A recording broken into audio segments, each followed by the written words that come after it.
Sahyadri news network channel मध्ये आपले स्वागत आहे।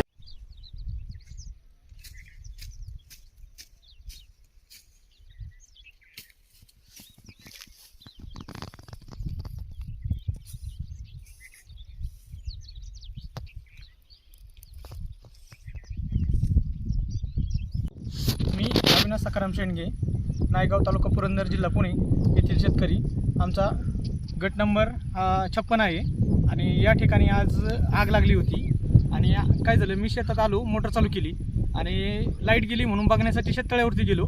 तर शेततळ्याच्या पूर्वेकडच्या बाजूला म्हणजे बरेच लांब, साधारणतः अर्धा 1 किलोमीटरवरती दूर दिसत होता। तर मी आमच्या शेजारी शेतकरी जे त्यांना फोन केला, अशोक सुरवसेंना, त्यांना सांगितलं बघायला आणि तोपर्यंत आम्ही ट्रॅक्टर वगैरे अरेंज करत तोपर्यंत आग एकदम अलीकडे आली। ह्या आगीमध्ये माझं शेततळ्याचं नुकसान झालं, शेततळ्याचा कागद जळाला आहे। आमच्या शेजारीचं जे किशोर राठोड आहेत त्यांच्या डाळिंबाच्या बागेचं नुकसान झालं, डाळिंबाच्या बागेची झाडं जळालीत, पाईप जळालेत। त्याच्यानंतर आग एवढी मोठी होती की गावातील लोकांनी आम्हाला मदत केली, पण जे नुकसान व्हायचं होतं ते झालंच। त्याच्यामध्ये स्पेशल जे आहेत ना, मेजर बाळासाहेब कड, त्यांनी ट्रॅक्टर आणून तास मारले। त्याच्यानंतर नाना मेमानेंनी पण मदत केली चांगली, त्यांनी पण ट्रॅक्टर आणलं होतं पण त्यांच्याकडे नांगर नव्हतं, तर काकरने त्यांनी पण मदत केली।